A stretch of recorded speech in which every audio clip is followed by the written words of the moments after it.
How much of an income do you need to look after your husband or wife if you bring them over from a foreign country? That's the question being asked by Matt Botwood from Blandford. He wants to bring his pregnant wife and their first child over from Japan. Since 2012, the Home Office has made it much tougher for people to bring over their spouses. At a time when immigration levels are of concern to many people, the government says it needs to ensure they are not a burden on the state. Enna Miller has the story.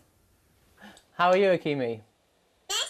Conversations between Matt and his pregnant Japanese wife usually start well. How are you feeling?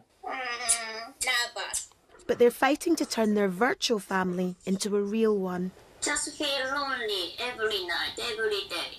Matt and Akimi have been together for 6 years, married for 4 and have a 3-year-old daughter and one on the way.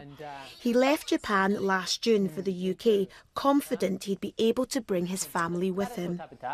I think I've done everything right. We clearly are not going to be a burden on the state. In 2012, the Home Office changed migration law and the family had to prove that Matt had a full-time job, they were legally married, earned over £18,000, he earns £30,000, and had 6 months' worth of payslips. A lawyer said as long as he could show he wasn't idle, then there was hope. Christmas Day, when all the other parents are watching their children open their presents, I was sat on my own writing letters to MPs, and none of them have replied to me. The BBC did receive a statement from the Home Office. It echoed what Theresa May had said in the Andrew Marr show in 2012. It's important that if people are bringing people into the UK to create a family here in the UK, that we say that you should be able to support yourselves and not be reliant on the state. Campaigners say the new rules break human rights laws. Rules should be a bit flexible, looking at the individual's own circumstances, and then allow this couple to come and live together. Matt thought he'd followed government guidance before leaving Japan. He now thinks that advice is misleading. I feel it's very unfair because if you can work and support your family, why should you not be entitled to live with them? Today their visa application was denied. These happy family scenes have tonight been replaced with a sense of despair. Enna Miller, BBC South Today. A little earlier today, I spoke to Sarah Grant from the Joint Council for the Welfare of Immigrants, which has argued against the tightening of this law. I asked her why she believed the present system was unfair.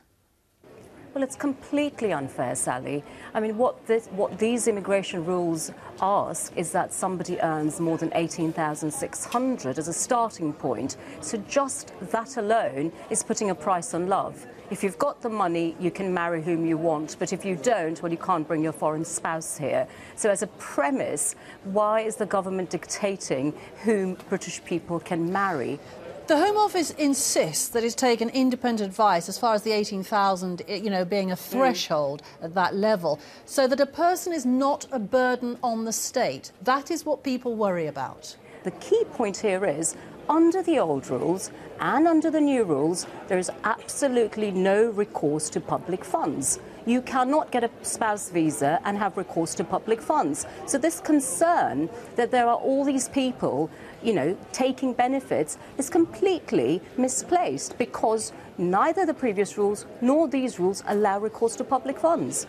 What's the impact on the families? It's absolutely devastating. Families are being torn apart, husbands and wives separated, children separated from parents. There is no need for these rules. And what you really have to consider is the impact on children. Children are the silent victims of these family migration policies. Sarah Grant, thank you so much.